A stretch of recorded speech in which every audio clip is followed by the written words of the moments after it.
Le quotidien Fraternité Matin reçoit du matériel de nouvelle génération d'impression et de numérisation des données.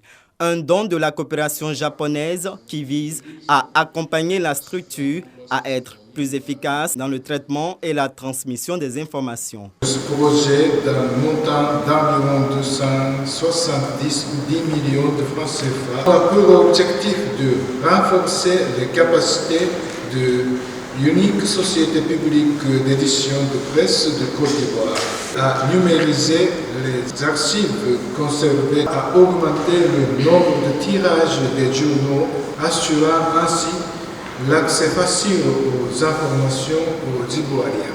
Cet équipement moderne va aider le journal à réduire le temps de mise en page, passant de 3 étapes à une seule. Auparavant, en imprimerie, on était au système manuel.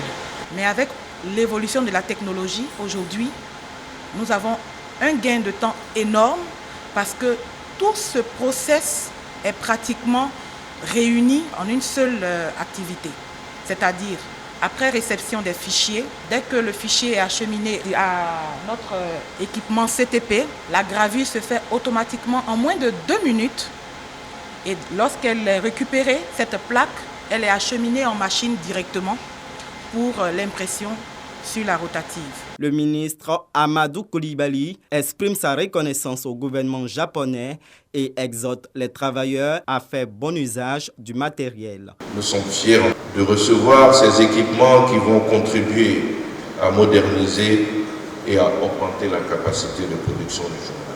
Je voudrais demander aux travailleurs de la SNPC de faire bon usage de ce matériel.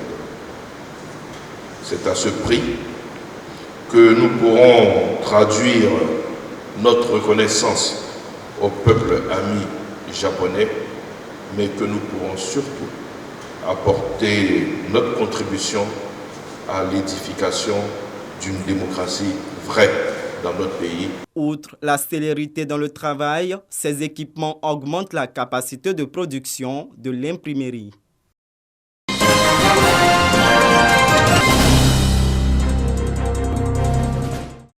Le PNUD, le Programme des Nations Unies pour le développement, apporte son appui au ministère de l'Intérieur et de la Sécurité.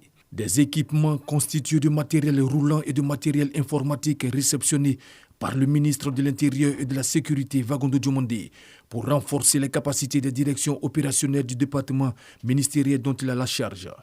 À travers ce geste, le PNUD, dans son rôle de partenaire technique de la Côte d'Ivoire, veut saluer les efforts que le gouvernement ivoirien ne cesse de consentir pour relever les défis sécuritaires. En témoigne l'amélioration de l'indice de sécurité qui est passé de 6,8 en 2012 pour arriver à 1,6 à fin septembre 2021.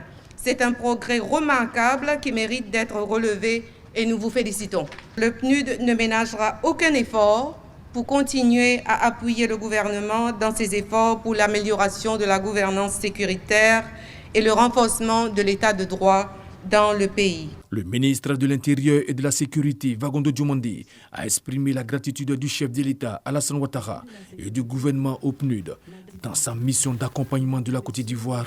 Ce don vient à point nommé pour combler plusieurs besoins exprimés par les services du cabinet et ceux de l'administration centrale et des services déconcentrés, sans oublier la société civile.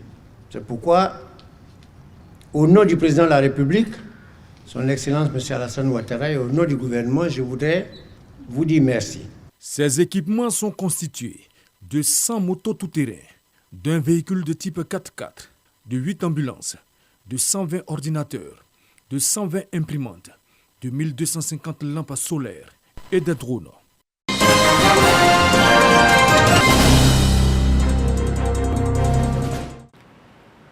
La CAN 2023, c'est déjà demain.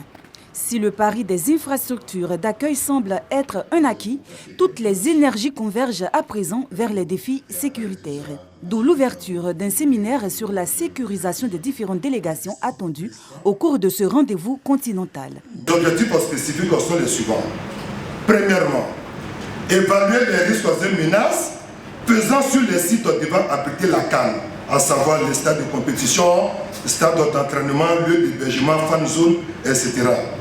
Définir les actions à mener pour y remédier et évaluer les moyens y afférents. Deuxièmement, évaluer les systèmes de sécurité incendie sur les sites devant abriter la CAN. Troisièmement, conceptualiser la vidéosurveillance pour le suivi des athlètes. Et enfin, quatrièmement, élaborer un plan d'intervention des secours et en déterminer les effectifs et moyens à engager. À quelques mois du coup d'envoi de la plus prestigieuse compétition du football continental, la Côte d'Ivoire, pays hôte, veut mettre les petits plats dans les grands pour assurer une sécurité optimale de l'événement. Pendant 2 jours, messieurs, vous serez appelés à répondre aux questions suivantes. Quel mécanisme de sécurisation de la CAN en Côte d'Ivoire? Quels moyens humains et matériels pour sa mise en œuvre? Mesdames et messieurs, la CAN 2023 sera une réussite si elle est sécurisée. Alors que les trophées et différentes récompenses seront décernés aux plus méritants, Youssouf Kouyaté et ses hommes entendent remporter un précieux sésame, celui de la sécurisation parfaite de la CAN 2023.